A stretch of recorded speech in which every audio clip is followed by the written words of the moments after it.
Your standing is, who are you really in your placement in Jesus? You're a new creation. You're anointed. You're the apple of God's eye. You're being perfected. You are the beloved. You are blameless. You're blessed. You can do all things in Christ. You're chosen. You're a chosen generation. Christ indwells you with all his fullness.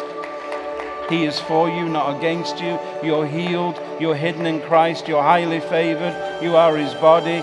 You are his fullness. You are his possession. You are his workmanship. You're inseparable from the love of God. You're a jewel in his eye. You're a joint heir with Jesus. You're justified. The kingdom of God is within you. You're a king. You're a priest. You're a ruler. You're known by him. You're lacking in nothing. You're the light of the world. You're living by faith. You live by God's word. You're a living stone.